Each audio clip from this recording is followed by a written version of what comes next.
In May 2015, Darla Jackson was involved in a road rage incident on a South Bay freeway where she chased Zacharias Booth, who was riding a motorcycle. Jackson reportedly drove at speeds over 93 miles per hour.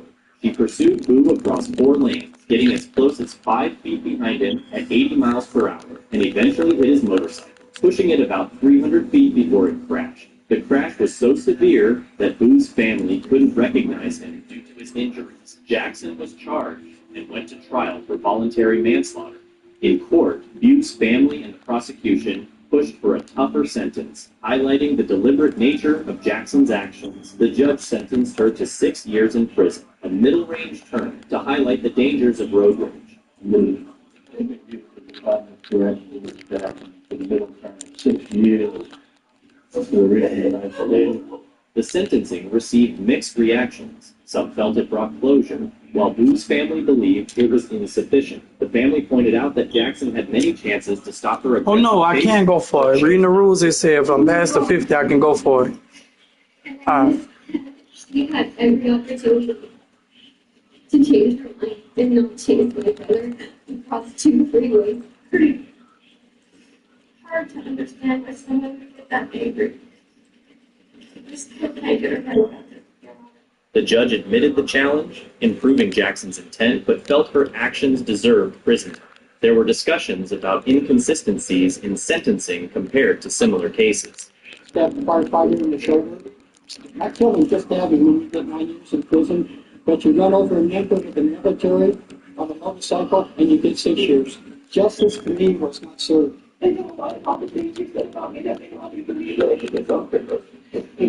Jackson apologized to Boo's family during the trial, claiming she never meant to kill him, and argued that describing her actions as intentional was wrong. Melissa Gillette, who had been sober for 10 years, relapsed and was involved in smuggling methamphetamine into Ferryville Prison for her boyfriend, Jason Nyberg, at his request. She hid 2 meth-filled gel tablets in her back pocket during a visit to the prison. Nyberg took the drugs and died 3 hours later in his cell. Gillette pleaded guilty to third-degree murder, a charge that implies her actions were dangerously negligent rather than intentionally harmful. I'm guilty for what happened to him. He was my best friend. I screwed up. I relapsed. I was clean for 10 years. She was sentenced in Rice County Court by Judge Tom Neville to 86 months in prison, falling within the recommended guideline range of 74 to 103 months. This is somewhat more serious than a normal case.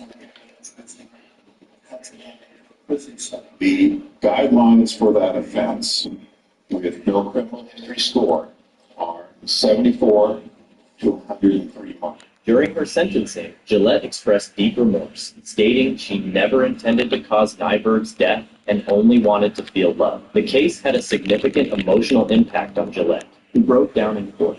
She acknowledged the grave mistake she made and its consequences. I didn't plan to murder him. I didn't plan to go to the prison and then have him die. I made a mistake. I don't have to have intent to kill him, but to be guilty of this crime.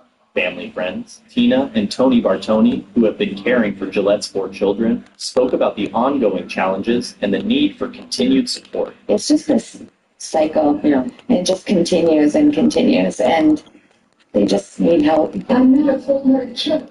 Court and Gillette supporters hope she will participate in rehabilitation programs, particularly those for chemical dependency, while serving her sentence at Shakopee Women's Prison. During a court session, a man named McReed fainted after the judge mentioned he could face the death penalty. As the judge delivered this news, McReed collapsed into his chair, his eyes rolling back, appearing almost possessed. He was quickly taken out of the courtroom. This reaction prompted some spectators to comment on his dramatic response, with one remarking it seemed like he was possessed, especially given he was involved in the murder of a teenager his own age. McReed is one of 3 suspects arrested for this crime, which occurred during a heated argument. The prosecution is still considering whether to seek the death penalty in this case. David Morat, who grew up in a wealthy family and attended Seven Hills School, veered off into a life of crime instead of college. He led a robbery gang and got involved with illicit substances and weapons. He was caught trying to break into a house armed with duct tape, a weapon, and a hatchet, ready to possibly torture people. His sister Alexis was also caught and charged. In court, David said his crimes were due to illicit substances and showed regret, seeing his arrest as a wake-up call. He pleaded guilty. I just need to look at what I've done and who I am. To be quite honest, I'm scared of who I've become. Alexis also pleaded guilty to attempted burglary and tampering with evidence and was given 3 years of community control. David received a sentence of 80 months, 6 years and 8 months in prison. Some people, including a detective and a victim, felt he should have gotten a longer sentence because of the danger he posed. The haze of the drugs has worn off as a maturity. The lifestyle that I find was cool. Realize how horrible everything I've done over the past year is. I would have been hurt or possibly killed. I didn't know until recently that the hatchet was intended to cut off my fingers or my kids' fingers and torture us into telling them where the drugs were. Of course, there weren't any. I think a lot of people said, well, this kid he's a privileged white kid from the suburbs who goes to an elite private school. You know, I think it would be inherently wrong for us to punish him unduly or give him a harsher sentence because of that. His parents, especially his dad, a doctor, were very upset and shocked in court. The judge hoped David would join drug rehab programs in prison. There was also talk about whether his background led to a lighter sentence. For David Young, he's my son. I love him, and we're very sorry. And just like his sister, Alexis, he's precious. I'm sorry. Thank you for listening to me. Thank you for giving me a chance. A lot of people use the word sociopath. I'm not a psychologist, so I can't determine that. But I do see a lot of remorse and a lot of change in people when sentencing day comes. After his release, David will be on probation, and breaking its terms could add another 10 years to his sentence. Eric McCullough was accused of fatally stabbing his niece, Tyesha McCullough, and wounding Antoine Lee in an incident in July. The situation escalated during a court session when Antoine Lee, both a witness and a victim of McCullough's previous alleged attack, emotionally attacked McCullough. This led to a dramatic courtroom brawl that was captured during the hearing.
Gentlemen, sit down in that court. Get around.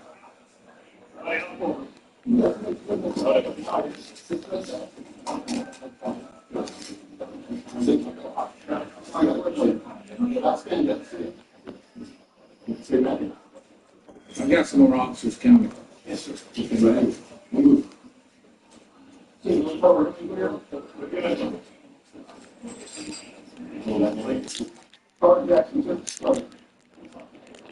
got some folks out in the hallway who are out of control too, so watch them.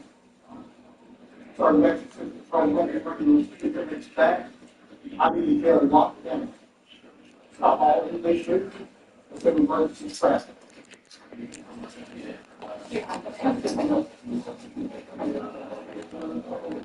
So you don't run down.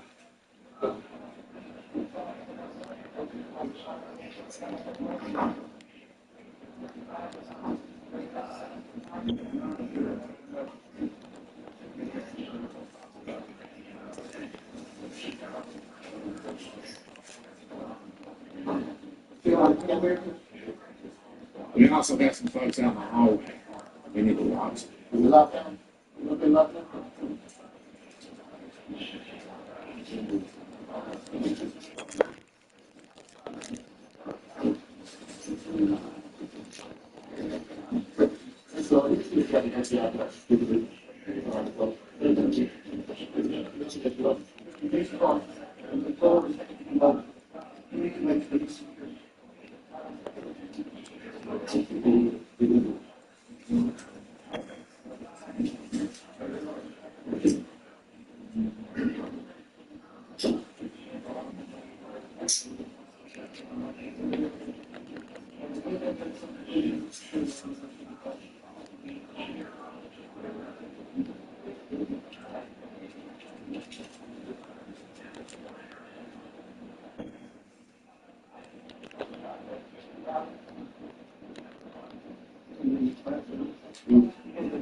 This incident took place during a preliminary hearing, and because of the brawl, extra precautions were taken in later sessions to avoid more disruptions. Ultimately, McCullough was found guilty of manslaughter for the death of his niece, while the charges for stabbing Lee were dropped.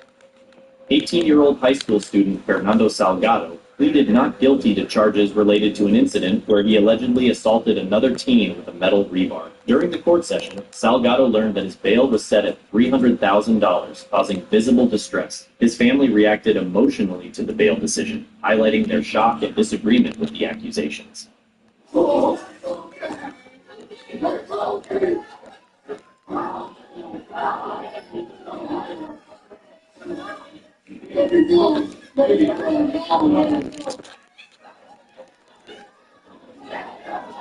You know, we're going to be selling watermelons. Please come and support Nando because he's not that person. The case deeply divided the community, with some supporting Salgado, a teacher, and 2 other implicated boys. Salgado struck a plea bargain, agreeing to testify against Emmanuel De La Rosa, another teacher involved.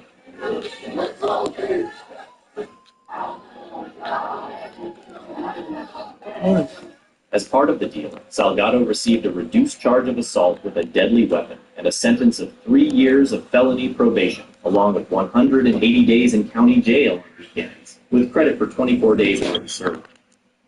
It's an absolute banger. This is I'm ready to fucking drive. When he was 16, Lance Dyer got involved in a police chase while driving a stolen car. After ditching the car, he allegedly aimed a weapon at a Dayton police officer while trying to run away. The officer fired at Dyer in defense, hitting him in the hand. Dyer was later tried and found guilty of threatening a police officer with a weapon, which led to his sentencing. During the trial and sentencing, the court stressed how serious his actions were, especially because he endangered the officer's life. The judge, Dennis Atkins, gave Dyer an 11-year prison sentence, noting that Dyer hadn't shown any regret or acceptance of his actions, which Come on, man. was a harsh sentence. The judge also mentioned that Dyer was lucky to be alive and not killed during the altercation, which is often the case in such situations. I can't think of anything more serious than someone putting a loaded weapon in a police officer. You are lucky to be standing here in front of me today instead of being. Dyer's mother couldn't believe her son would point a weapon at an officer. She argued that if he really had, the police might have used lethal force and questioned why that didn't happen. She planned to appeal the sentence, showing the family's determination to fight the conviction and their belief in his innocence or unfair treatment. People don't believe that he pointed a gun at a police officer because my son would be dead. You know, police officers don't shoot warning shots. They are trained to shoot to kill. So if you're trained to shoot to kill, then if my son pointed a 9mm at you twice, why isn't my son dead? The sentencing also caused a strong emotional reaction from Dyer's family. You got that bit further, bro. Became Damn, so he was upset wide and had open. to be removed from the courtroom by force. Is there anything further from the state?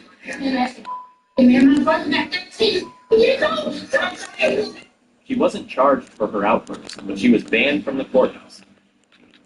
Stacy Rose Jr., 18, was involved in a fatal incident where he stabbed Robert Briscoe, a father attempting to break up a fight. The conflict began when Briscoe's son Tyler allegedly took Adderall from Rose without paying. Seeking retribution for the unpaid substances, Rose and his friends confronted Tyler at the Briscoe family home in Osier Township. During the altercation, as Robert Briscoe tried to intervene, Rose stabbed him fatally in the neck. The sentencing for this case was postponed by Judge Lawrence Stalin, who needed extra time after extensive testimony to weigh the arguments from both sides. Give me more opportunity to consider the arguments of the parties, to research the law regarding the guidelines, and an opportunity to reflect about what I said. The defense pushed for a lighter sentence of 1 year, labeling it manslaughter, while the prosecution advocated for at least 10 years, underlining the severity of the crime.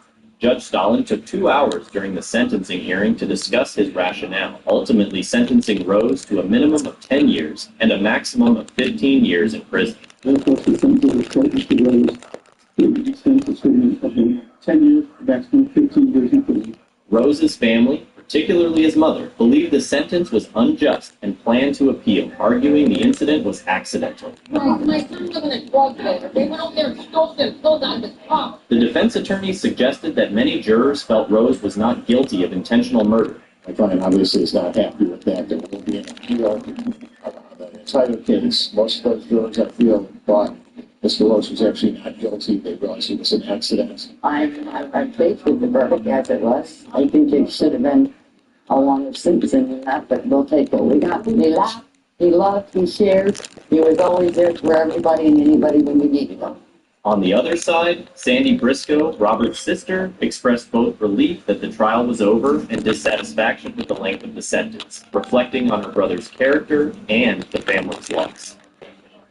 Dexter Johnson, at 18, was involved in the 2007 carjacking and murders of Maria Aparice and Huyen Go in Harris County. He and his accomplices abducted the couple, leading to Aparice being assaulted and both victims fatally injured. He flew into a rage in a Houston courtroom after a Harris County jury sentenced him to death. Mr. Darnell Johnson, the jury is found guilty of capital murder in accordance with the laws of the state of Texas. This court hereby sentences your punishment of death. Ladies and gentlemen, the judge has been featured in serious on the feature of the jury.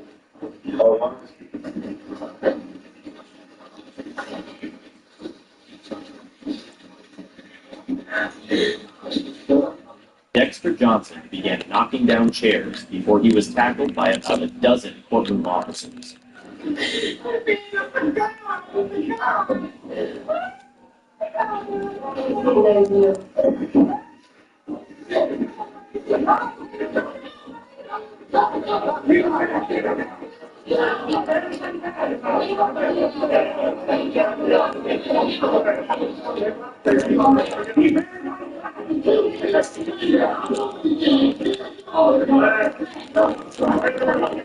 His case has seen numerous appeals, focusing on claims of intellectual disability, with his execution being delayed multiple times as courts reviewed these claims. Most recently, a federal judge halted his execution to allow further investigation into these appeals.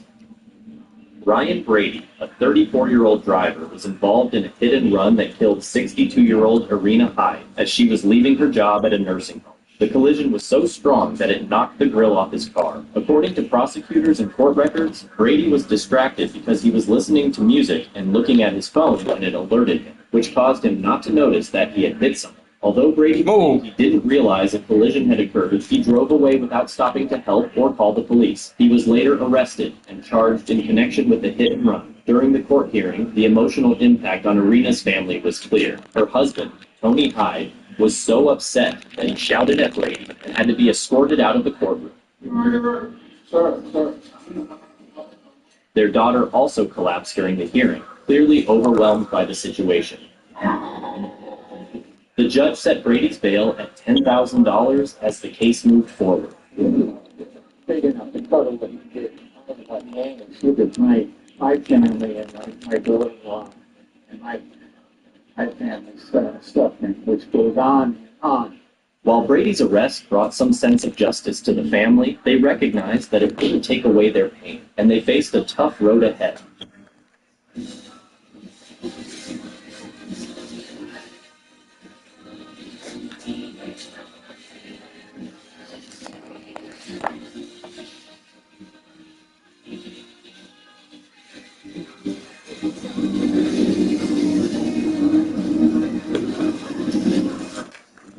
Johnny Lawrence Williams Jr., also known by the nickname Casper, was involved in a violent and tragic incident on April 5, 2016, in St. Augustine, Florida, where he murdered Jamie Antoinette Wilson and K1 Javante Murray at separate locations. Williams, who was reportedly in a relationship with Jamie Wilson, fired her in front of her son before killing Murray shortly after at a different site. On the same day, Williams also fired at 3 other people and survived the attacks. These events led to a manhunt that ended with his arrest. Williams faced multiple charges, including 2 counts of first-degree premeditated murder, attempted murder, grand theft auto, and child abuse.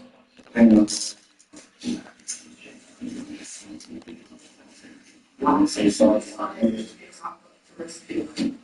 and gentlemen, I recognize this is a very emotional situation, but I need you all to please Chief.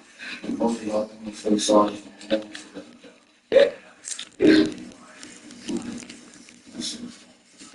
Thank you. Williams, based on the indictment presented by the grand jury, you're going to plea guilty to count 1 for the charge of first-degree premeditated murder, a capital offense. Is the order of judgment and sent to this court that you be admitted to the Department of Corrections for the rest of your natural life, the period of your natural life, without parole. But as to count 2, based on the indictment filed by the grand jury, you're going to plead guilty to the second to the capital offense of first-degree premeditated murder and felony murder with a firearm. Is the order of judgment and sent to this court to be adjudicated guilty of that offense, as you were adjudicated guilty of that offense, and that you be committed to the Department of Corrections for the term of your natural life. That as to count 3, you're having entered plead guilty to the life felony charge of attempted first-degree murder with a firearm. The order of judgment and sent to this court that you be adjudicated guilty of that offense, that you be committed to the Department of Corrections for the term of your natural life. That is in your hearing, did you understand that sentence? Is that consistent with what you understood the During his sentencing in the courtroom, emotions were intense, and his mother caused a disturbance.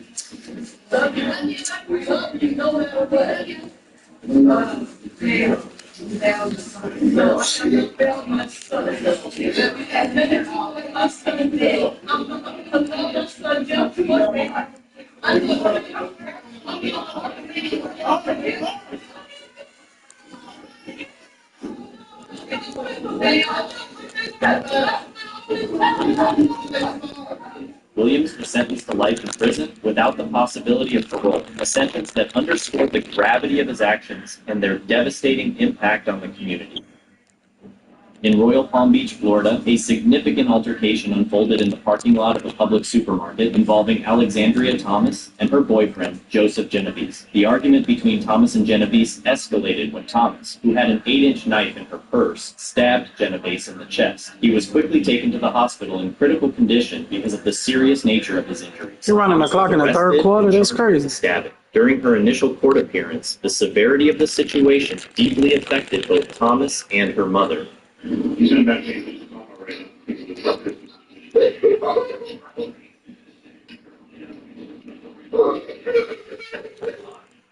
Thomas was seen crying uncontrollably, while her mother was so overwhelmed that she collapsed and required support from a sheriff's deputy. In court, Thomas expressed that her intention was not to seriously harm Genovese, but merely to stop his advances by poking him with the knife. I was very worried about the victim of her boyfriend, which we love very much. It's an unfortunate incident. I'm sorry. Despite her claims, she was detained, facing severe charges for the stabbing. At last update, Joseph Genovese remained in critical condition at the hospital. Samantha Grigg, a teenage lead singer from a local band in Saline, was involved in the murder of a University of Michigan student named Dustin Frola. The crime occurred on February 15, 2014, when Frola was beaten with brass knuckles, robbed, and left beside I-69. Grigg was the driver that night and transported two other teenagers, 18-year-old Tyrell Brett and 16-year-old Brendan Heaney, from Saline to East Lansing, aiming to rob Frola. She later pleaded guilty to charges of unarmed robbery and manslaughter in connection with Frola's death. During the trial, the devastating impact on Frola's family was highlighted by heartfelt testimonies from his aunt, sister, and stepmother, who spoke about the tremendous loss, especially to his daughter Melanie. You took a son, you took a brother, you took my nephew. Most, but not least, you took a father from his daughter and missed his daughter Melanie's first steps, her first words, her birthdays, her graduations, her joys, her heartaches. She'll never get to know her daddy. Now we live knowing that on the night of February 15th, 2014, while we were inside our warm houses, Dustin was left to die on the side of the road, and there was nothing we could do with it. The court sentenced Grigg to 6 to 15 years in prison, reflecting the gravity of her actions despite her lawyer's pleas for leniency, arguing she was just the driver. You helped to murder him, strip his clothes, his money, his dignity, but not his faith. Grigg, known as a straight-A student and talented musician, surprised everyone with her involvement in such a serious crime. She expressed deep regret in court, particularly saddened by the impact on another musician's family. To extend my deepest remorse to the family of the victim. He was a fellow musician. It really breaks my heart. And I wish I could take back every day. Grigg also shared her hopes for the future, aspiring to go to college and become a music teacher to possibly make a positive difference in the lives of children.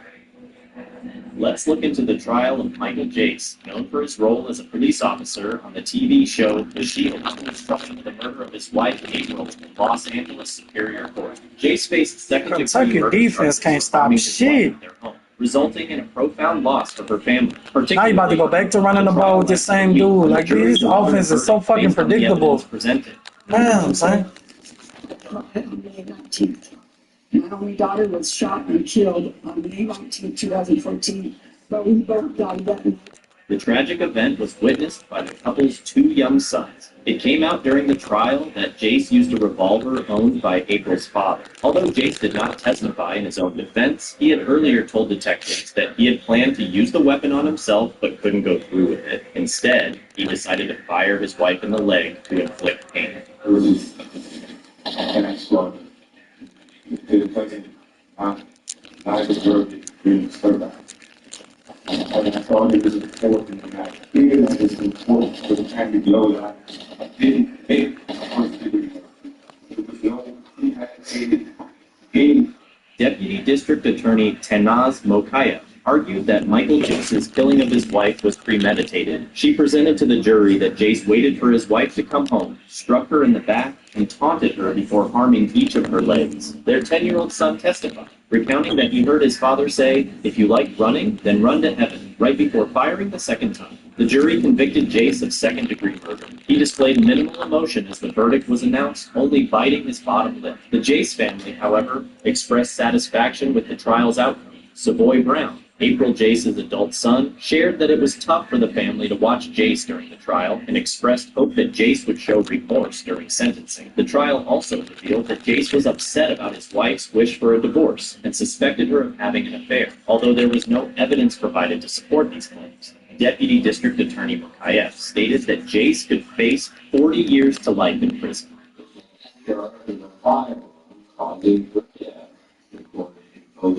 Consecutive 25 to life. The sentence imposed today is 40 years to life.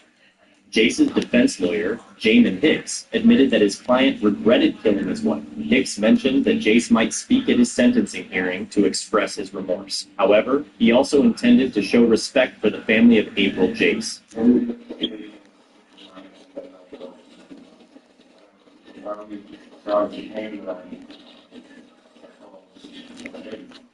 Being forced to see ads? Getting paid to see ads? Do you know how much of the content you see on a daily basis are actually ads? That's an ad. That's an ad. Yep. All. Michael Jace, known for his role in The Shield, also appeared in films like Planet of the Apes, Boogie Nights, and Forrest Gump. I was able to get what I wanted out of this song, good. And remained in custody until his sentencing. He was ultimately sentenced to 40 years to life in prison. We're at the Highland County Courthouse in Greenfield, Ohio. Over at the far side, you can see police taking 34-year-old Nicholas Garrison into custody. He's just been found guilty of having methamphetamine and a fentanyl-related compound, both considered serious offenses, along with a forfeiture specification. Just before this, Garrison was sentenced to 2 years for each count of possessing methamphetamine and the fentanyl compound. With the sentences to run, one after the other, he told the court, "I didn't plan Get this. the It was fuck the first out of here. thing, and I Get really the regret it." fuck, get the Ironically, fuck, his get next the action was fuck. also a spontaneous one. Man was so wide open there, the fucking slowed Now let's check what really happened. Garrison was in the process of being handcuffed by a deputy and bailiff when he found an opportunity to break away and pull from the Highland County. Oh yeah, this playbook's the truth. I found something. Both deputies turned their backs to him. He speeded Man, past buffing no all the damn officers two. in the Fuck on court as they are no match for his rapid acceleration. The courtroom security cameras show Garrison I wanted taking to hype off up my and running playbook through and the I did just courtroom that. and out an exit door. The Not a door Kentucky leads fan to a anyway. set of stairs, and Garrison is seen hastily running down them. The bailiff dives headfirst over the banister as he tries to. Game don't have no meaning to it to me. Honestly, I joined this league just to see what the fuck was open.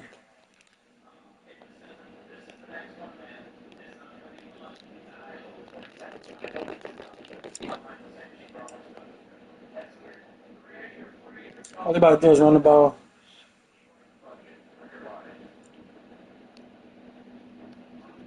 I just running back so damn juiced up to where the nigga just unstoppable from all angles.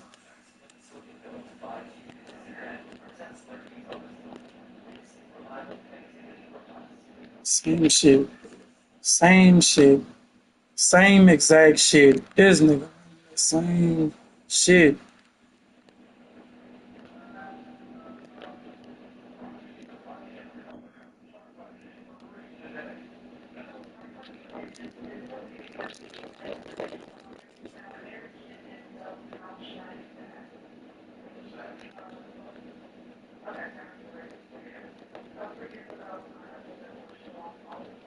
I did add another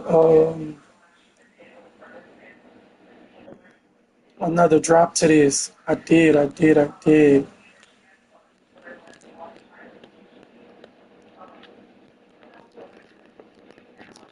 We beat him to the spot and everything. Nigga knew he was running in this shit funny as hell. Funny, I tell you. I knew exactly what he was running. He did this shit 3 times already.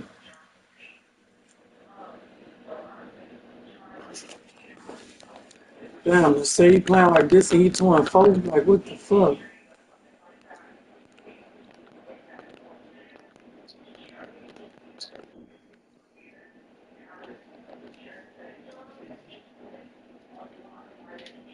I'm good though. I came outside and I conquered. I got what I wanted out of this.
Gotcha, bitch. One on one, you can't fuck with me, boy. You caught me. Kentucky is not a team I play with, so I'm gonna let this one here slide. Gotcha. Gotcha. 15. Okay.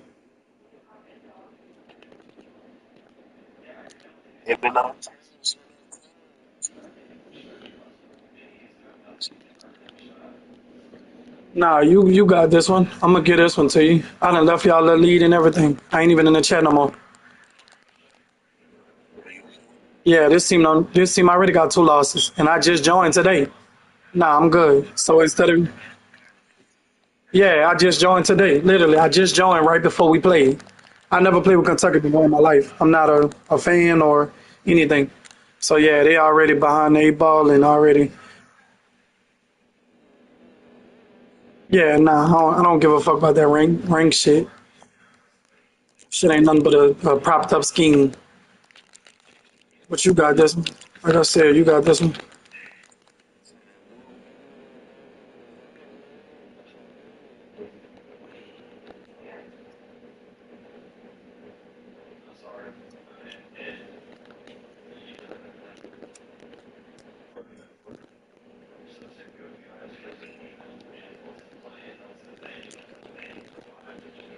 Defense wasn't able to create no turnovers at all. This fucking defense sucks. Fucking sucks. If you let that sad ass running back do this, like this team in real life like 2-6. Like fuck. Who? Who? I don't even want the penalty. I'm gonna give you the touchdown.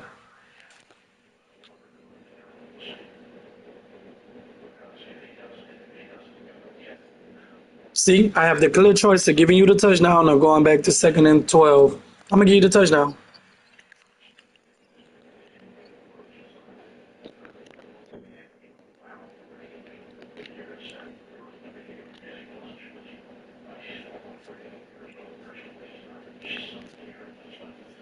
Y'all get like extra credit for points and all that. Oh, from shit, cause I run this bitch up, I'll give you 100 points. As a matter of fact.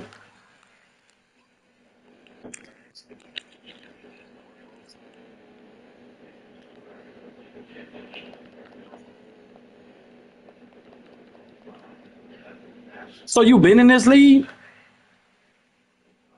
And you 2-4?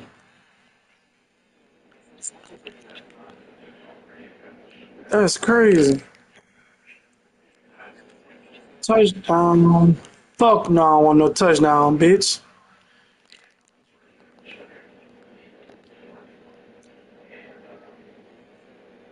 New Orleans.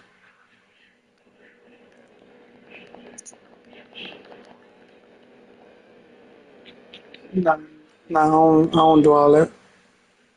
Nah.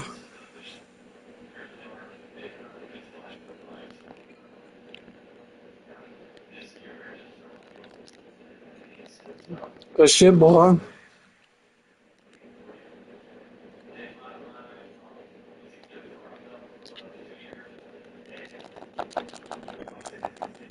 Oh, I was about to let you run this shit back.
Yeah, I can't fuck with in Kentucky. I tried. Not at all. Muchas gracias. Retired from football. Kentucky fucking suck.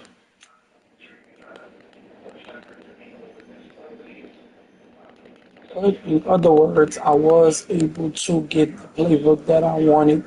So now, let me run this bitch up. Now I can set my plays.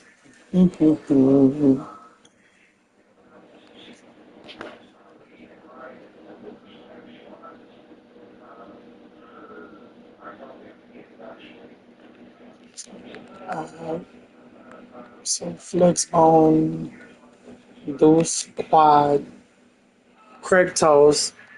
I want every play out of this in my favorites.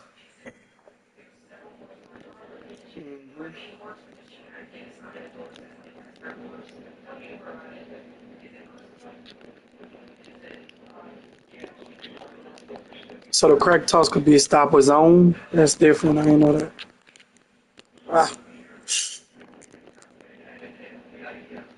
So let me try something. Cut it in. Cut it in. No, I don't like how I look like that either. Y'all two gotta catch them. Okay, so if the two linemen that's in front of me catch the block fast enough, I'll be good. That's one. That's two.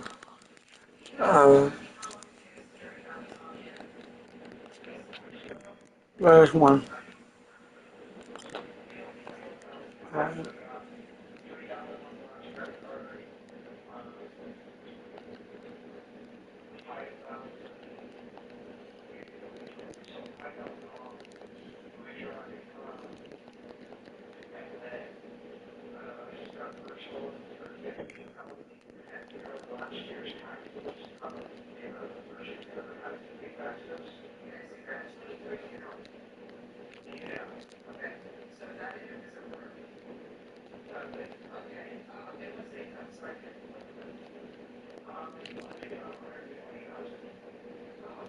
Alright, so that inside zone play will work.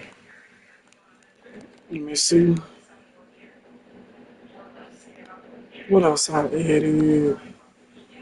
Mid draw. Put that in there. This. This.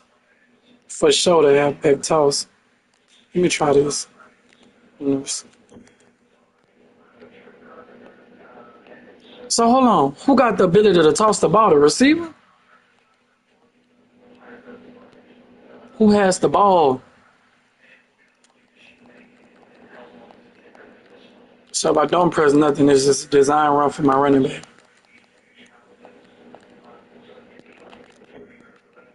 So I don't get why the F. Why the L1 then?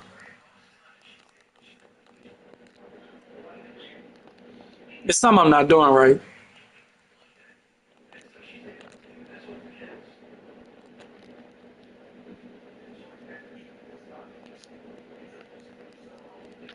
And that's the kind of shit in the game that'll cost me a fumble.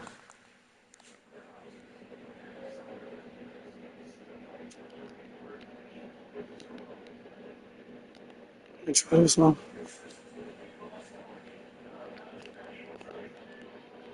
Why the fuck is the play like that if he gonna throw a fumble every time?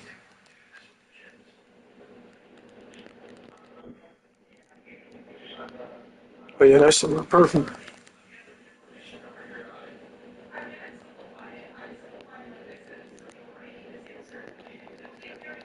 So if the D end right there, he stand up, I can go around him. The tight end's supposed to catch him. Okay, cool.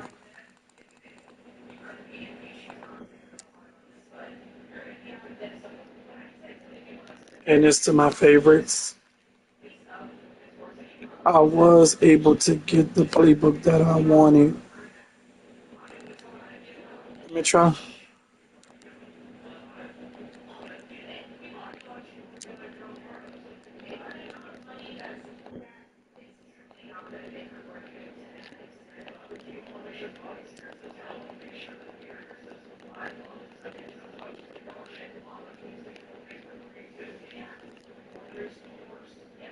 That should never work.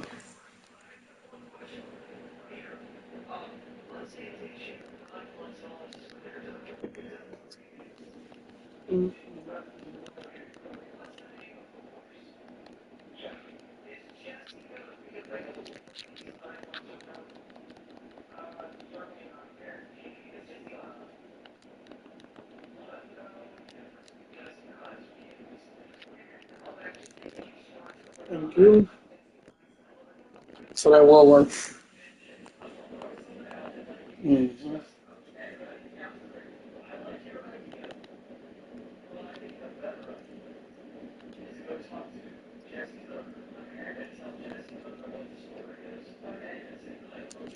Oh, cool.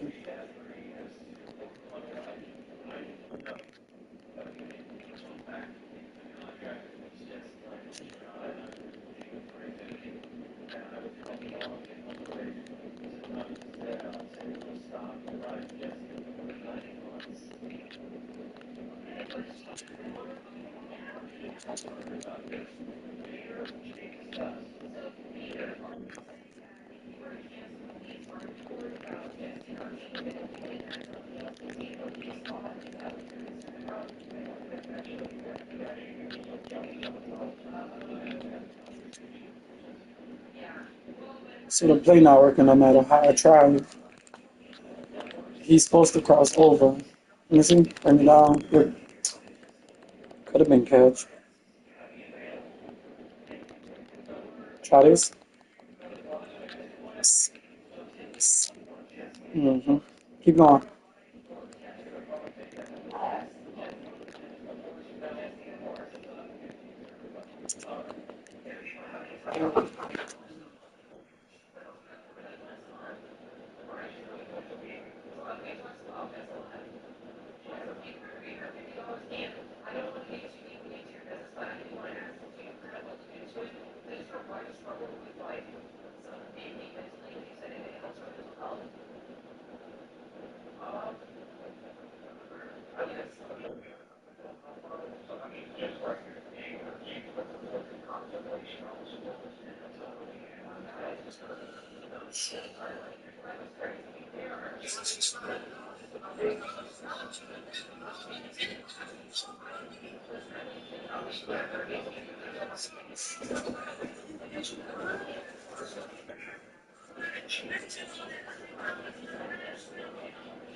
I will sell that anymore, but I don't.